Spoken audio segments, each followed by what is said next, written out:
Hola, I'm Jorge Ramos. And I'm Paola Ramos. And this is The Moment.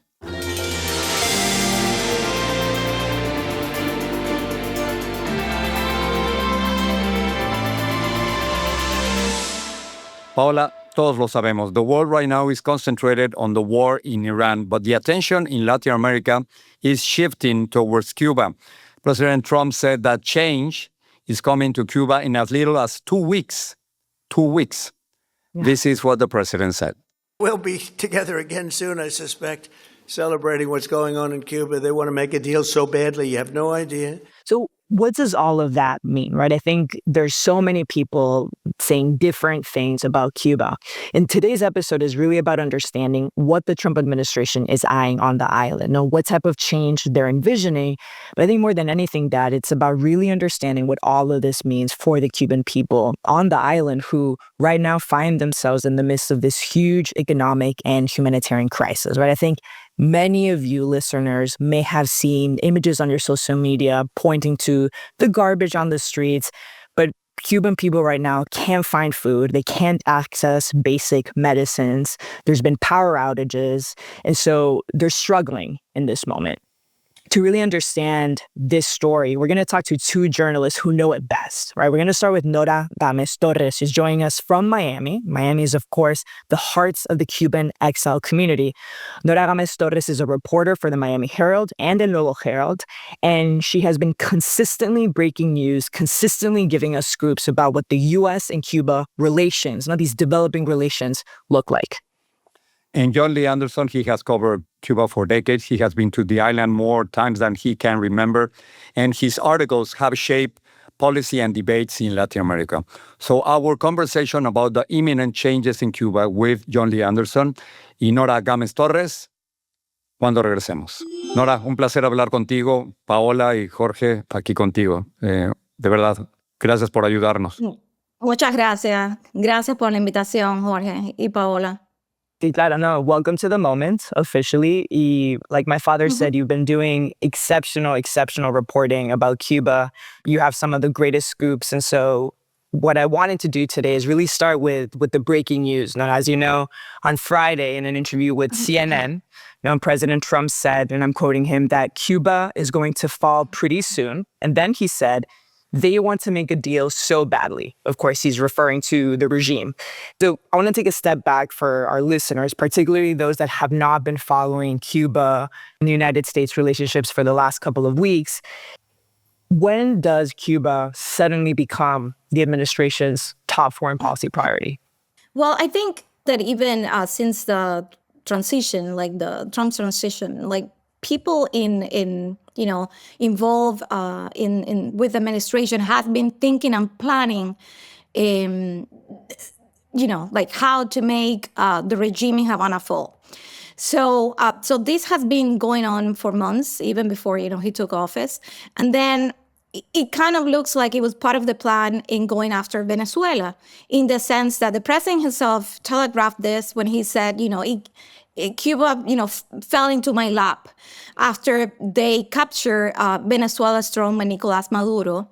The idea was like, if you cut oil supplies and oil all the other subsidies and support that Cuba received from Venezuela, then that would make an impossible situation for the Cuban government. They also pressed Mexico, Angola, other countries they threatened with tariffs, and even though some of these tariffs have been, lifted, I understand from my sources that, the pressure on Mexico, for Mexico not to send oil to Cuba continues.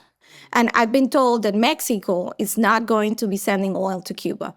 So the idea is, okay, and let me just take a step back here for listeners. Cuba has been going on through one of its worst economic crises in its history, actually. I've talked to several economists and experts and people on the island who tell me that this is worse than even the so-called special period in the 1990s after the fall of the Soviet Union. And this has been going on for 5-6 years of complete economic decline. Of course, part of it, I mean, the gist of it, like the main cause is, of course, Cuba continues to have this central plan socialist economy that doesn't work. And productivity have failed, like there's no agricultural production, the industries are paralyzed. A lot of it has to do with failed government policies. And also like in 2021, they did like this botched monetary reform that actually just made inflation skyrocket. So a lot of it has to do with, how Cuba wants to conduct the economy. Just to give you an example, like, for example, farmers, yes, they lease the land to some, private farmers, but then they have to sell to the government. Then the government, of course, has this central system in which, they pay little to the farmers, and then they don't even have even fuel to go and pick up their crops, and then they spend months without paying the farmers, and they don't give the farmers the seeds or the tools. I mean, it's total chaos. Of course, that's why Cuba has no agricultural production. Of course, COVID came, and then the first Trump administration, they did strengthen U.S. sanctions, and and all of this has created a situation in which the Cuban economy was almost on the verge of collapse when this happened, when the Trump administration cut oil supplies. Meaning Cuba has, and also like geopolitically, the situation for Cuba has completely changed, because, if Venezuela would not longer continue giving subsidies to Cuba, and we have seen Russia and China, they also don't want to support Cuba like economically, because they have themselves told the Cuban government, you need to make economic reforms, and the Chinese don't want to lose money in Cuba. So it's the perfect storm for the Cuban government, and that's why the Trump administration is so confident that eventually the Cuban government will have to negotiate a deal with the U.S. So that was actually my follow-up to you, Nora, because you're describing the sort of unprecedented perfect storm that has been in the making, of course, for decades at this point, right? But still, to me, the idea, right, that the regime is willing to negotiate, and maybe I'm naive, but even that to me seems almost unimaginable, say 5 years from now, right? Like the idea that they're willing to sit down and negotiate with the United States. And so when Donald Trump says they, quote, want a deal so badly, who exactly is Trump talking about? Yeah, that's a great question. And I think it's also a big question for the administration itself. They also, they're waiting to see what's going to happen, because they are negotiating with, as I understand, members of the Castro family.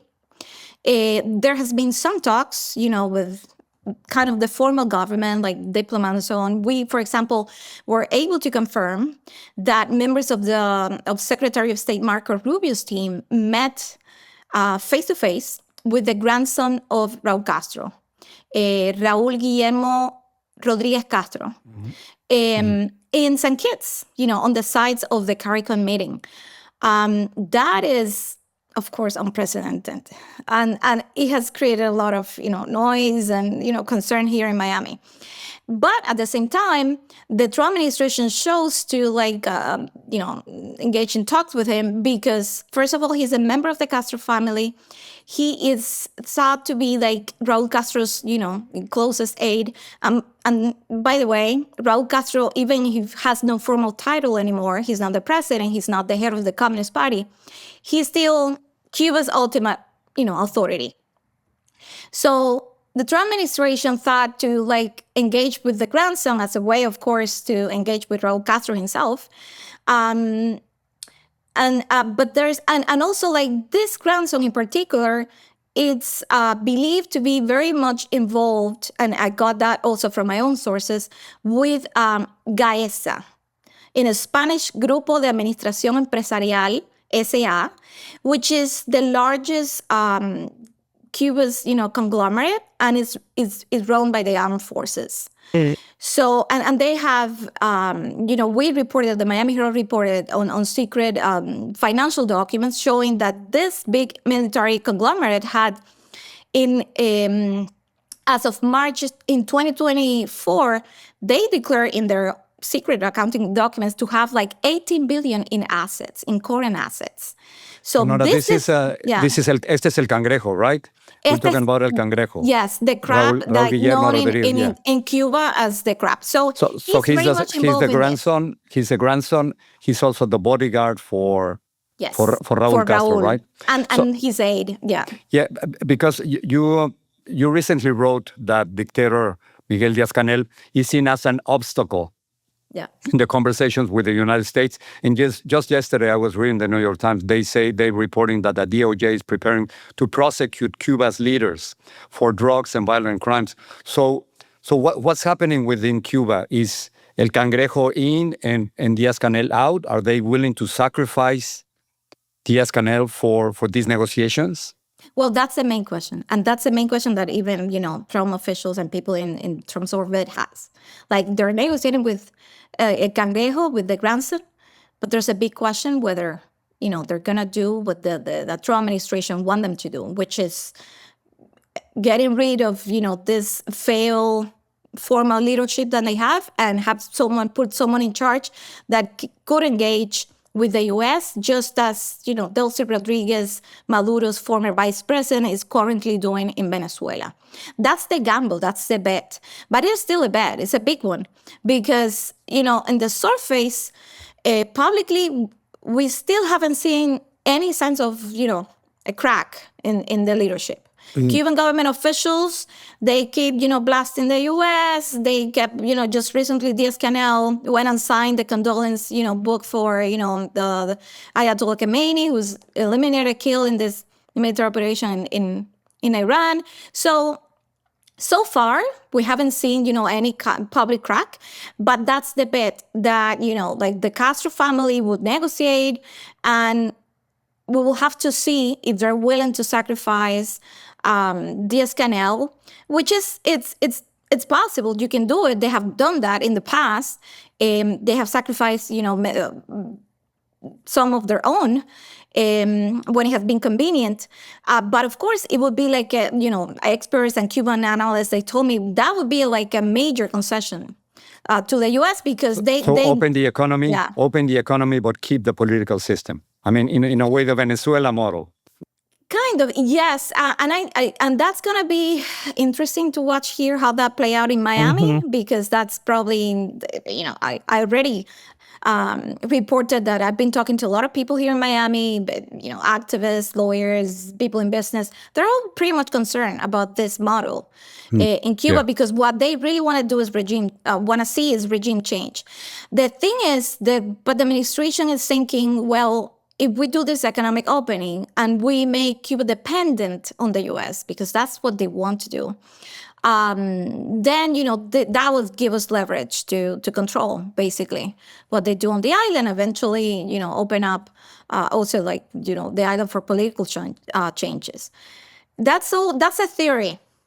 Take us inside the sort of Miami Cuban exile bubble right now. And I think, once again, for some context for our listeners, obviously, Miami has one of the highest, if not the highest, population of Cubans outside of the island, right? Cuban Americans, as you know, but just so our listeners know, have been at the heart, right, of the Republican coalition for years. And part of the reason why Miami-Dade County flips for Donald Trump and for Republicans is precisely because of this very powerful Cuban-American voting bloc. But what I remember growing up in Miami, no doubt, is that the idea, right, that a U.S. government was to negotiate in any shape or form with the Cuban government, like that for Cubans was a no. O sea, uno no negociaba, los americanos no negociaban con los cubanos. So what are Cuban exiles saying right now about this idea that Trump is willing to sit down and negotiate with the Cuban regime? It's very interesting. Okay, so far, publicly, they have given Trump and Rubio especially a vote of confidence. Publicly, we have local Republicans in Congress, and we have, leaders of the Cuban exile and members of these, human rights organizations. They're very vocal, and they have been saying that they trust what the administration is doing because there's a Cuban American who is the one guiding these negotiations, and this is Marco Rubio, and they said, this is one of our own, and he's not gonna be fooled by the Cuban government. It is true that Rubio, as few, U.S. officials, he knows a lot the issue. He knows the issue very well, and he knows, the inner workings of Cuba. In a way that, for example, Obama officials that were in charge of implementing, his policy of engagement back in his second terms were not. So publicly, there have been, it has been interesting to watch. For example, like Congressman Jimenez, after we published that, we confirmed Access Reporting, who was first in publishing that there were negotiations ongoing, conversations with Raul Castro's grandson. We matched the story, we confirmed it independently. But at first, there were people that did not believe our reporting. For example, so our listeners, including. I just wanted to get set back so our listeners understand. You're talking about Congressman Jimenez, who's a Republican in South Florida, who did not believe, right, that the Trump administration or that Secretary Rubio's team was in meetings with Cuba. So you're saying members of Congress of the United States did not believe that, could not believe that, and you suddenly confirmed that Access reporting. Wow.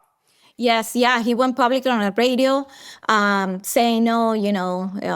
There are no conversations between Secretary Marco Rubio. It was unthinkable for them, no, completely unthinkable in Miami. Yes. But after that, the following week we confirmed a face-to-face meeting in the Caribbean. So at that point, of course, they changed what they were saying, and they have been repeating this line that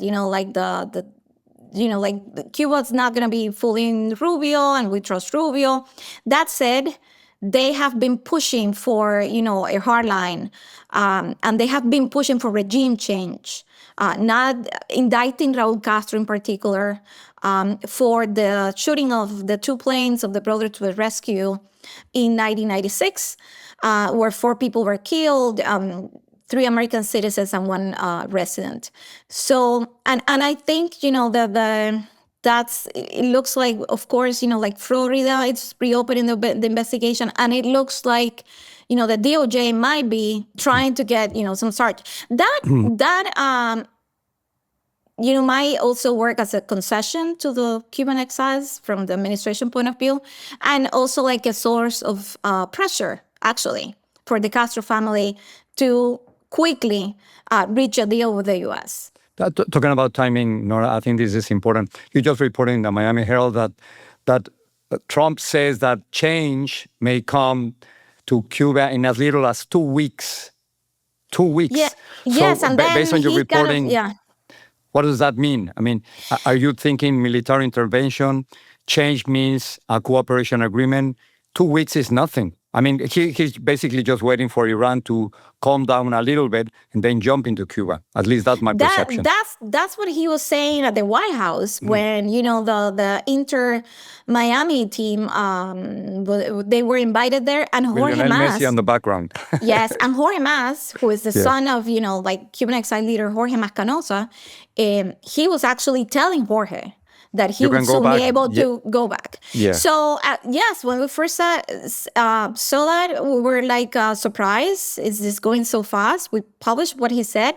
He kind of walked back the sense of urgency a little bit in this recent summit called Shield of Americas in Doral on Saturday, where he said, well, the problem is, he kind of said it's Iran, and Rubio now is dealing with Iran, and we won, perhaps Rubio would spend an hour a day working with Cuba, but it's going to be soon.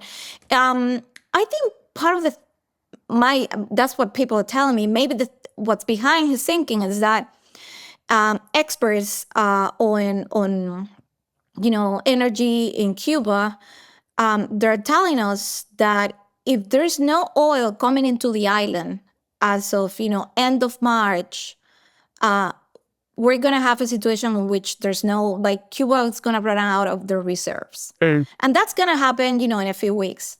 So perhaps that's what the president was thinking when he was, talking about 2 weeks, in a sense that people are telling him probably is that, Cuba soon it's gonna be in such a dire situation that, they're gonna be forced to negotiate a deal. But I've been told, by the way, that there's no deal yet. Okay. Your life is going to be very, very busy the next couple of 3 days. I mean, you're not going to sleep. It's already crazy. It's been crazy since January. But just to wrap up, Nora, you were born in Cuba, ¿verdad? Yes. So when was the last time you were in the island?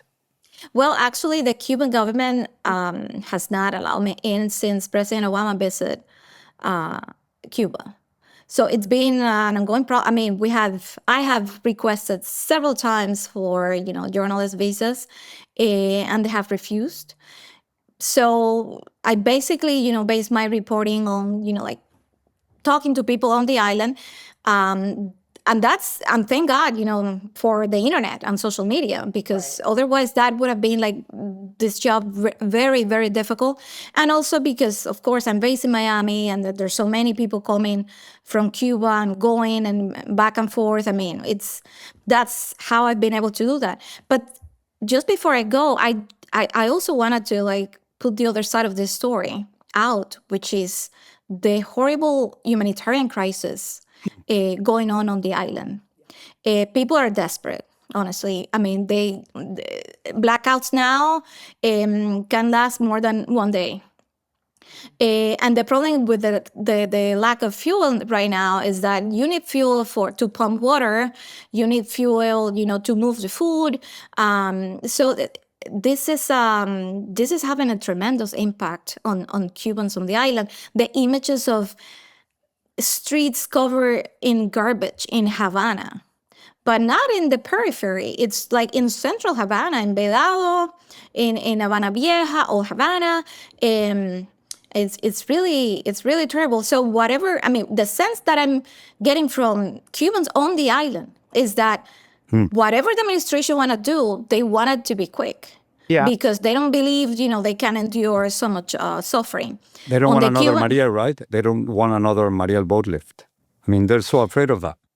Well, I mean, I was talking at this moment about, just regular Cubans on the island who, when I talk to them. Well, that's another, issue that for another calculation for the administration is that, if we, and this is why maybe the administration, Trump has this sense that this has to be quick, because that's one of the risks, that people get so desperate. Another migration, another million Cubans out of the island, it's impossible for them. And also, Cubans here, getting, frustrated and desperate, seeing their relatives, suffering on the island and going to the island in flotillas and all that. We have seen also, and by the way, that was another recent accident. Yeah. We have already seen one incident in which, 10 Cuban exiles went to Cuba in a boat, and there was a shootout with the Coast Guard, and already 5 of them are dead. And the other 5 are, being charged with terrorism.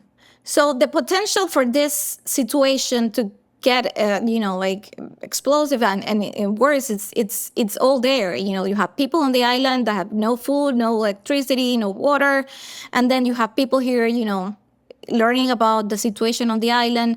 So it can become ugly very soon, very quickly.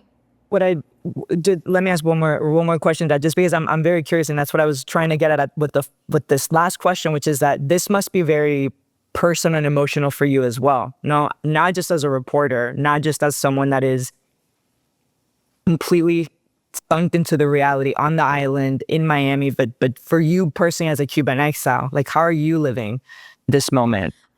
Well, I mean, it's difficult, of course, because you see the suffering of people in the island.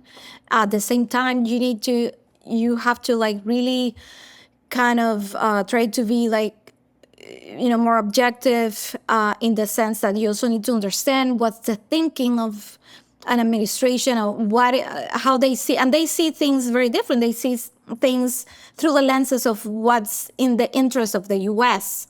And then you have to think about, Cuban exiles and how they think about these issues, which is also different. Sometimes, the interests align, sometimes they don't. There's a lot of emotion in reporting about Cuba. And it takes a toll. But at the same time, you have to keep some, fairness and objectivity and some sort of distance to see also the situation, like overall what's transpiring, what's happening. But sometimes I do focus on one thing. And for example, I recently did a story about, the humanitarian crisis as Trump, cuts the oil. This humanitarian crisis, it's ravaging the country. And then I try to put the voices of people on the island. At the same time, I also did recently a story about how years of neglect and economic decline has made, a lot of Cubans living in extreme poverty. And sometimes we don't think about Cuba as a country in which people live in extreme poverty. So I wanted to put that out, include images and videos of how people are living. I was shocked myself when I saw that. I was really moved by some of the testimonies I saw and by some of the stuff that people told me about how's their life on the island right now. And that's, that was not the situation when I left, years ago. So this has clearly become, very difficult beat, I would say. But you have to keep, all of this different, angles of the story at the same time, while also being able to analytically kind of distance yourself to see what's going on and how to best explain what's happening to the audiences. I think, it's hard. There's a lot of, opinions.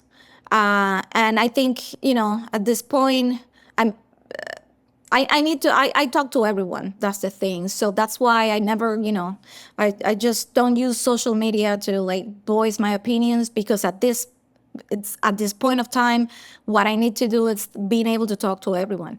Yeah. And I wish the Cuban government would talk to me, by the way, but they don't. I wish they would talk to us too. Yes.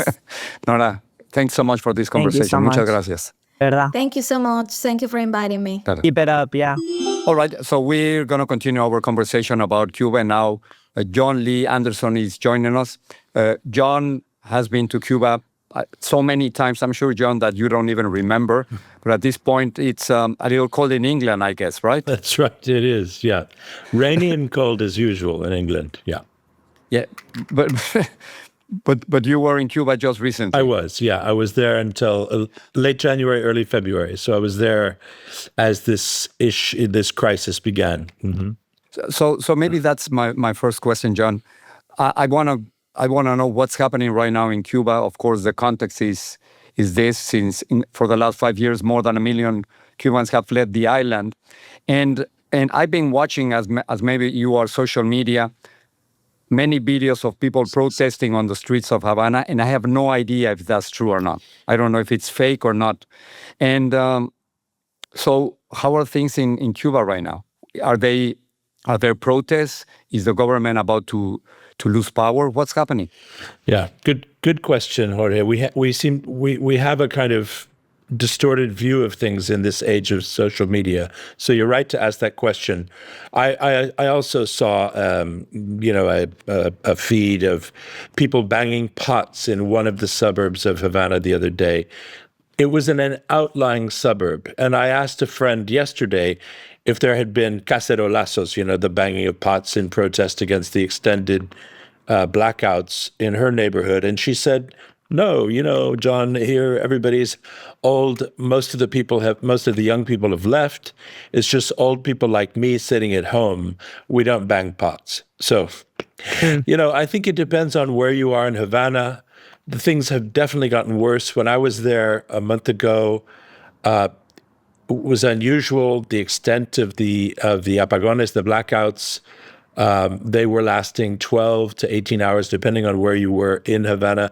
They've gone even further since then. In some places, it's worse in the provinces, of course. And there has been yet again one of these falling aparts of the national grid itself.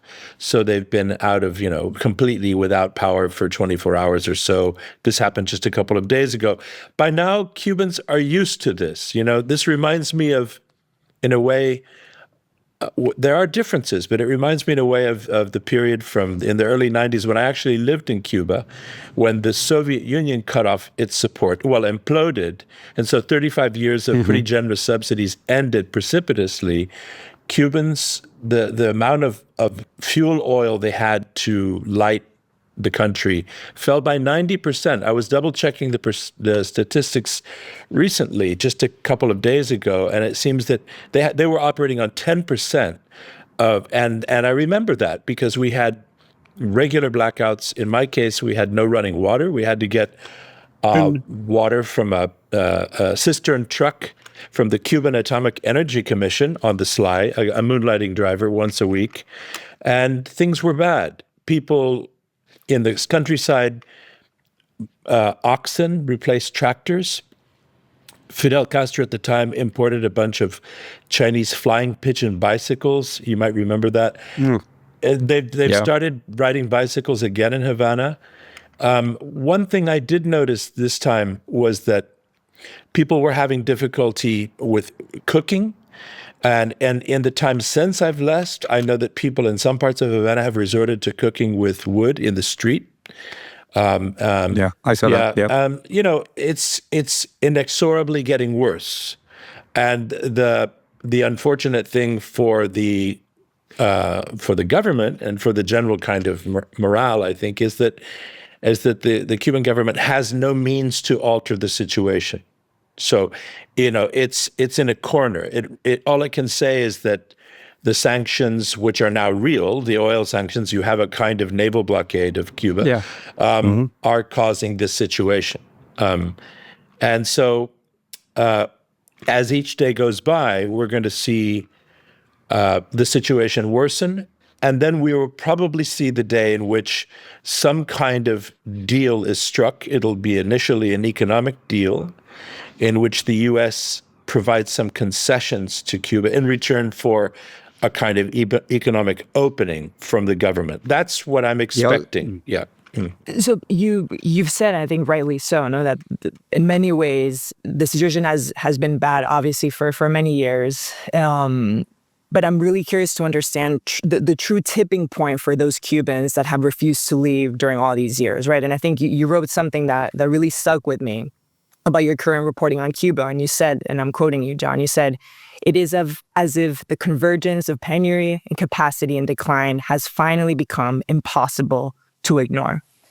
So what is that tipping point for all of those Cubans that have not wanted to leave the last, say, 10 years? Yeah, it's a good question. Each time I've been, and I've been twice in the past year, once last May and then again this January, early Feb, and there was a difference even in these last two trips. The time I went before, I hadn't been in a couple of years, I felt the emptiness in Cuba. And that emptiness had to do with literally the exodus of people. And it was striking. I knew, like you cited the statistics, well, they say anywhere from 1 to 2 million people have left in the past 4 years. I really felt the absence of people. And when I went into neighborhoods that I used to know and where I was revisiting friends, you could feel it. There were, some of the houses are unoccupied. And people tell you, it's anecdotal. They say all the young people have left. Anybody that could left after the July 2021 protests, which were so harshly put down. And then there were exemplary punishments, people put in jail, very young people put in for long prison sentences. And I think for a younger generation that may have once upon a time had their hopes that opening that we saw during the Obama years would somehow, occur again, it didn't. It didn't happen. During the Biden years, nothing was changed from the kind of strictures put down by Trump.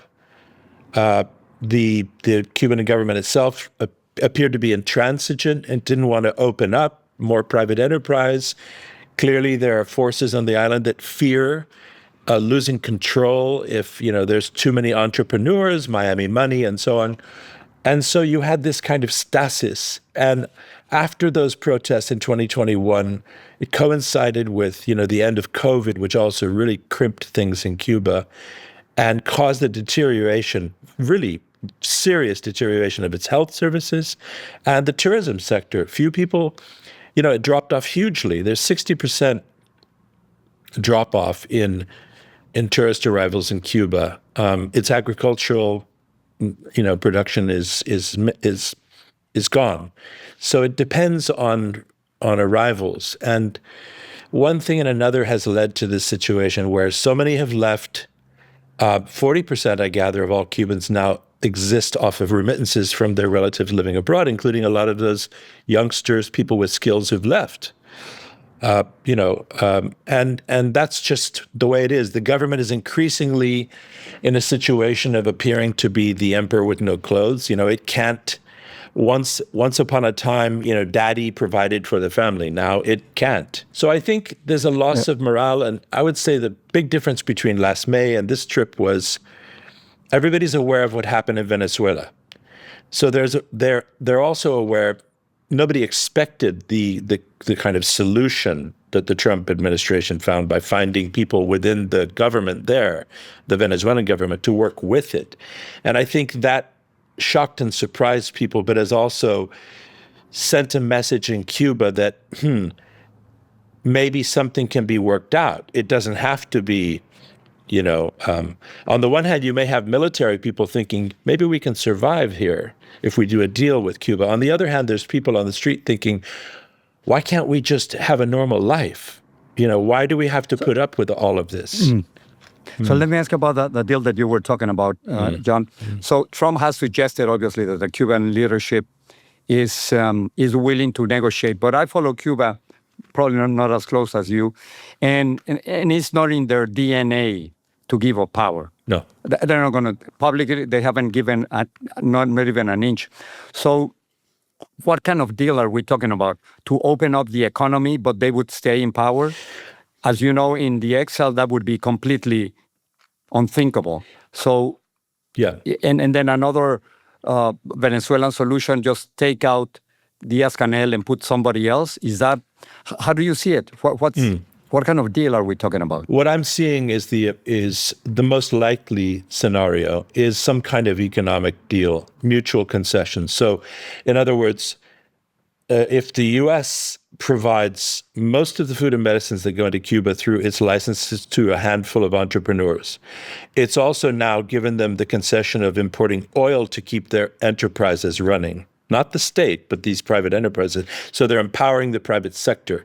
And in these dialogues that we hear they're having with presumably Raul Castro's grandson, El Cangrejo, then the offer would be to extend concessions to the regime itself, assuming that the regime itself is willing to open up further for the private sector, to empower the private sector. And of course, from the U.S. perspective, that is to say, Trump, Rubio, what they would want is for the economic opening to lead to some kind of further, more or less official Cuban dependency on the United States.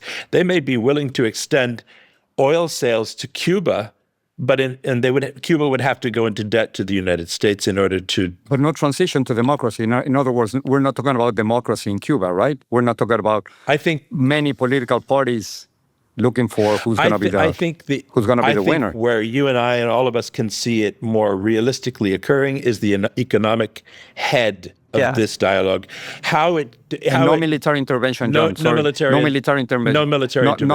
Not the same way they did in Venezuela. No. I mean, you don't expect a surgical operation in Cuba as it happened in Venezuela. Look, I don't think so. If Iran were to end tomorrow and Pete Hegseth and Donald Trump continued to be kind of amped up like they are nowadays, they might. Who knows? They're capable. Seems like they're capable talking of about anything. 2 weeks, Well, especially Marco Rubio. I mean, especially considering who we know Marco Rubio is, right? The son of Cuban immigrants, someone who can truly look at the Miami Cuban exile community and thank them for his rise. And so, to me, it is very hard for me to believe that Marco Rubio isn't eyeing regime change in Cuba?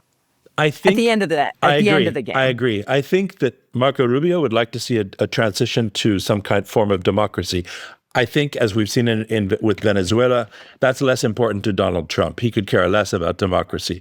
But so we're seeing this kind of wrangling forward. I think that it's easy to see in sharp relief the idea of an economic opening. It's much more diffuse when we look down the road a bit and try to see how this political transition might occur.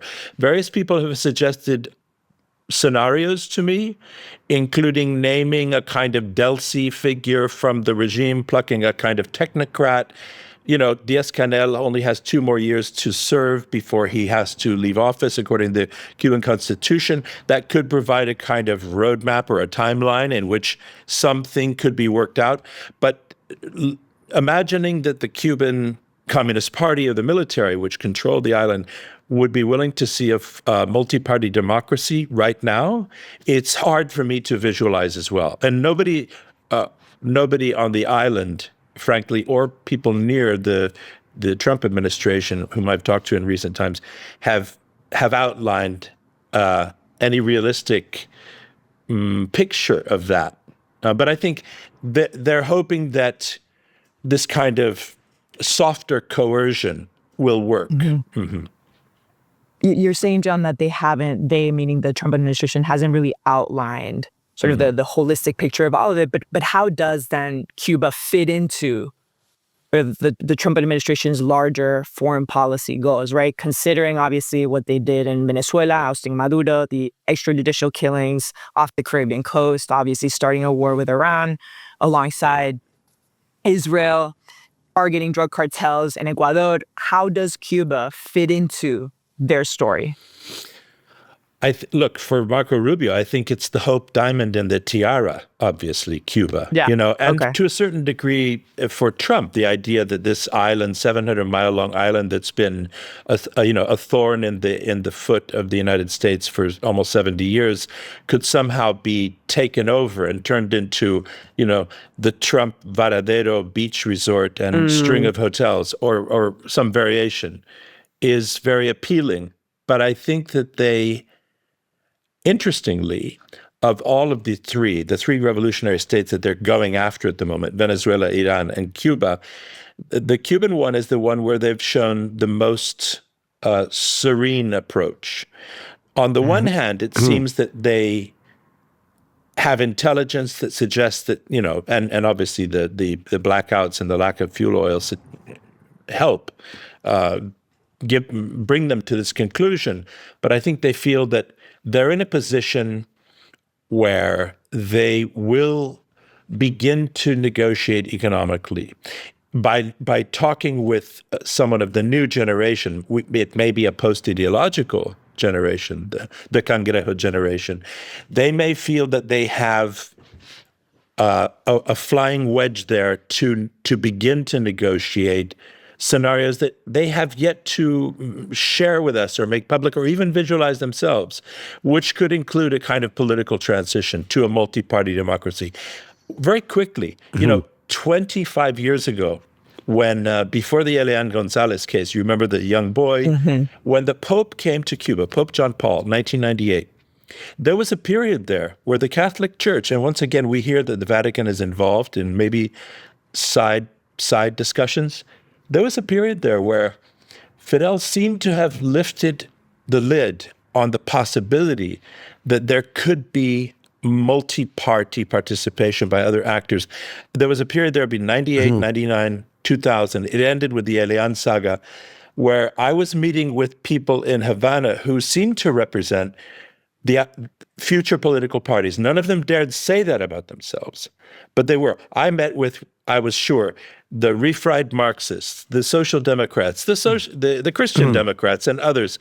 And then they all went away. They became dissidents. They were forced to leave. Some were jailed. And right now we're in another amorphous period where it's hard to see how that change might come. But since it has before, and remember there was the Obama opening, which was economic and cultural, and then truncated when it could have become political.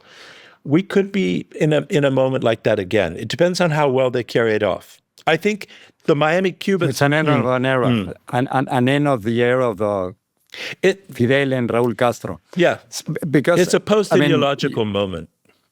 Exactly, because, I mean, as you know, Cuba has a very important historical and symbolic weight. Now, you've covered Cuba precisely because of that. So I wonder if we're right at the end of that era. I was also in Havana in 1998. Since then, I haven't been allowed to go back. I know. But I wonder if I'll ever gonna be in a democratic Cuba. I wonder if that's gonna happen. I think we all do, and I think it's possible. I also think that Cuba has the possibility for, falling apart into real mayhem if things are not handled well. The very nature of the way Cuba has, has had to struggle economically mostly, and there's been a lot of political repression in recent years, means that there's a lot of sort of clandestine organization right under the surface. It's mostly small scale. It's black marketeering, ways and means that people can survive without, going public with it. That means that if the state, such as it exists, were to ever fall apart, you could have the emergence of mafias just like you did in the other post-Soviet states. That's a real danger in Cuba, and one that the U.S., in its efforts to cause it to change and pushing it, should be very careful about, I think. Having lived on the island at a time when it was going through real difficulties in the special period, and seeing lots of things that didn't get reported because there was no press, including massive numbers of suicide and also murder and theft. I was aware of a Cuba that never saw the light of day in the publications of the world, nor they're in Cuba or out of it. And that's still there. It needs to be dealt with very carefully.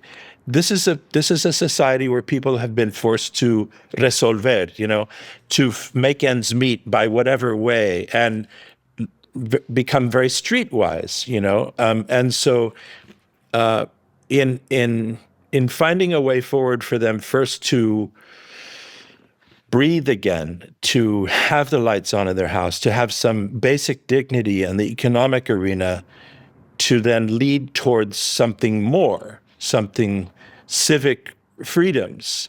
It would be great if it could be done in a way that was carefully managed, because it has every possibility of becoming chaotic. That's where I want to begin wrapping up. On that note, Jon, what is the scenario that leads Cubans to better living conditions? Everything that we've talked about. I mean, most immediately, it would be an economic opening. Frankly, they're at the point, look, most Cubans spend their days trying to figure out where they're going to get,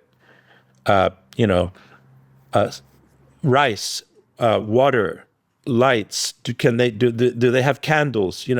So they're far from being able to organize civic protest that leads to real change, much less organizing political parties. So they need sustenance, they need energy, they need help, and they need to be allowed to make money for themselves, however possible, by legal means.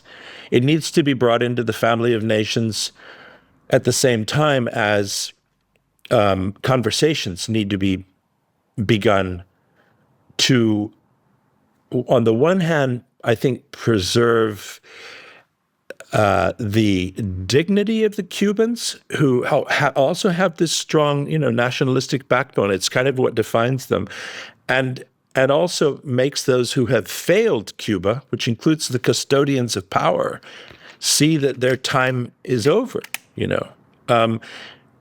I think the Miami Cubans, if they've waited, 67 years for change, if they're told that the way that it's being attempted now, with an economic opening first, and let's see how we do with the political transition, can't really explain it to you yet, but we're hoping to do that 2-3 years down the road, one presumes that they will see sense, and we won't see more, armed boat attacks like we saw the other day, and that kind of thing. or God forbid, rioting on the island, which once again brings down a huge, a huge repressive response.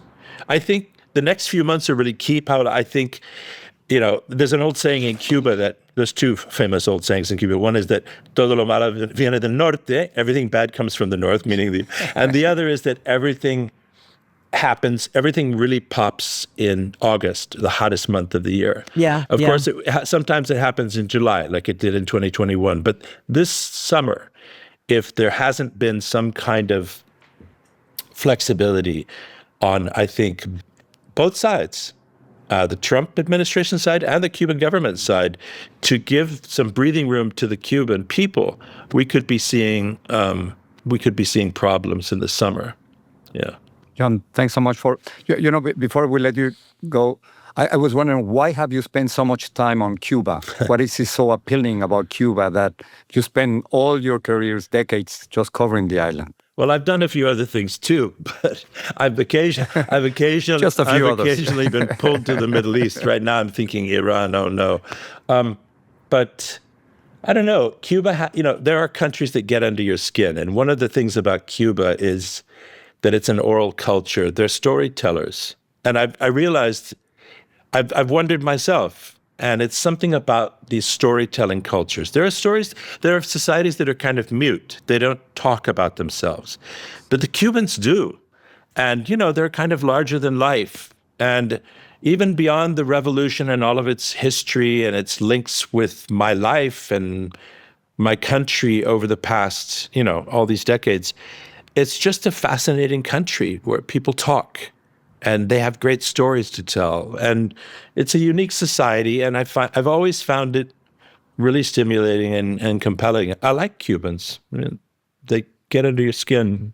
And ask one question, Dad, though, Jon, before we let you go. Is this I think my grandfather was a political prisoner in Cuba. I think the Cuban exile community has romanticized kind of an end to this era for many decades. And I think it's evident that whatever comes next will not look like what anyone was thinking it would perhaps look like. And I'm curious about just all these years reporting for you, when you sort of were facing the reality of changing Cuba, is this what it came down to? Or are you surprised by what we're living?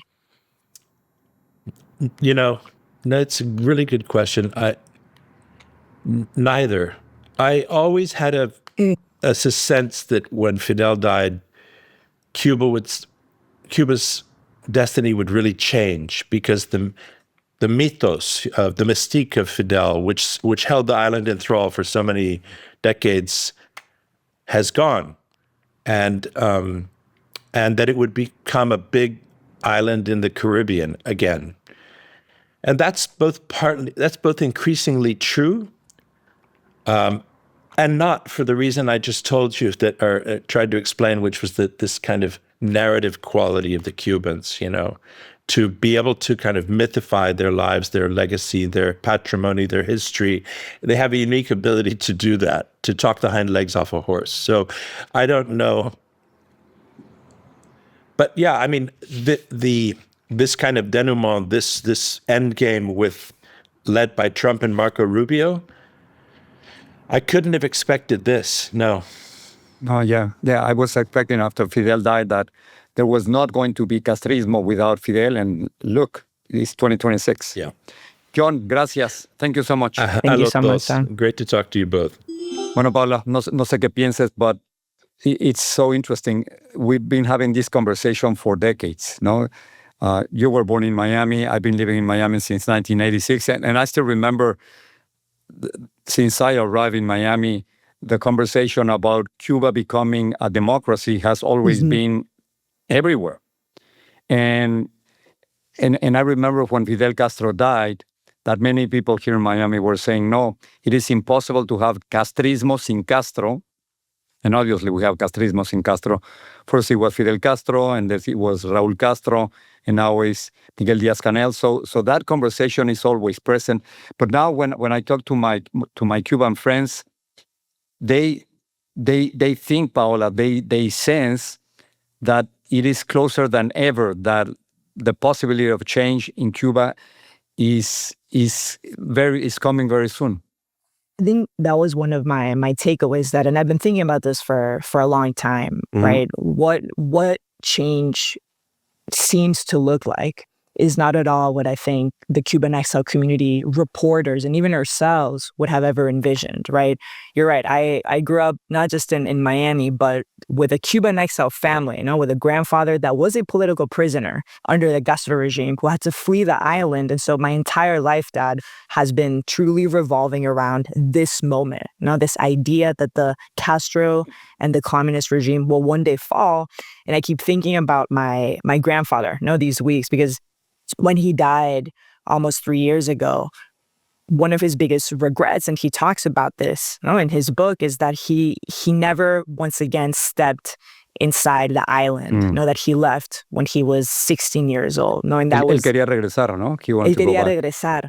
But I think what's evident from these conversations with Nora and with Jon is that change may not be as romanticized as what my grandfather had in mind, right? Change may just be sort of this economic push that drives the country to a free market economy, but doesn't necessarily lead to regime change, right? And that's potentially what we're staring at. Something interesting is that not only el abuelo quería regresar, but also you want to go back and I want to go back. Once in 1994, in la primer cumbre de las Américas in Guadalajara, Mexico, I had the opportunity to ask Fidel Castro a few questions about the lack of democracy in Cuba. But the thing that I remember the most was his hand over my shoulder and his dirty nails. I remember that. And also, I was so afraid that somebody was going to take a picture of me with Fidel Castro close to me, that I just move aside, and then a bodyguard pushed me to the side. Anyway, so that was my only encounter with Fidel Castro, 59 seconds. Then in 1998, I was finally able to go to Cuba. They gave me a visa. And then I started, of course, as soon as I landed on the island, I started reporting on the dissidents and on the independent journalists. And somebody from the government came to my hotel and told me, if you keep on reporting about that, you will never be able to go back to the island. Of course, I kept on doing the same thing. And he was right. I tried to get a visa from many different countries to go to Cuba, and I haven't been able to go back to Cuba since 1998. So I'm certainly hoping to be able to go back to a free Cuba, una Cuba libre soon, no? I wonder, how about you, Paola? Well, look, I think that's something I think about a lot, right? Even when and if we go, and even when and if Cuban exiles go, we're going to face a completely different Cuba, right? And I think it's easy for the Cuban people to get lost in the middle of this conversation, right? We talk about Trump, we talk about Marco Rubio, we've talked about El Cangrejo, Miguel Díaz-Canal, but what's easy to forget is the way in which the Cuban people are trapped in between this geopolitical perfect storm. And I think for me, it was very telling to hear Nora talk about how emotional this has been for her, not just as a Cuban reporter, but also as someone that is daily in touch, with Cuban people, just like Jon, that really walked us through the real humanitarian crisis, the real difficulties, Cubans having to now suddenly cook with wood on the streets, like that at the end of the day, that should be sort of the question for all of us. What is a scenario, right? Which I tried to ask Jon, what is a scenario in which the Cuban people live a better life? And so I think I say this because you're right. When and if we go back, the only truth that we know is that the Cuba as we once knew it, as we once romanticized about it, pre-Castro, that Cuba is gone, right? That Cuba is gone. And that's just something to keep in mind through all of this. So that's what we're doing. This show, we wanna find out exactly if something is gonna happen soon in Cuba, and I certainly hope, other than for journalistic purposes, Paola, that you and I can go back to Cuba, no, and report freely from Cuba without censorship, and go to see where the El Abuelo lived. No, that would be. Yeah. So that's true. Yeah, so important. Bueno, a ver si se podrá. Vámonos a Cuba, Paulis. The Moment is a production of Radio Ambulante Studios in partnership with iHeart's My Cultura podcast network. Our staff includes Daniel Alarcón, Laura Rojas Aponte, and Lisa Cerda, with help from Paola Leán, Diego Corso, Natalia Ramírez, and Elsa Liliana Ulloa. The CEO of Radio Ambulante Studios is Carolina Guerrero. Executive producers at iHeart are Leo Gomez and Arlene Santana. Pablo Cabrera, Dylan Unger, and Mark Catton also serve as producers. Sound design, final mix, and theme song by Elias Gonzalez. Our hosts are Jorge Ramos and Paola Ramos. If you like this episode, please share the word. Recommend The Moment to anyone who might enjoy unpacking these complicated times with us.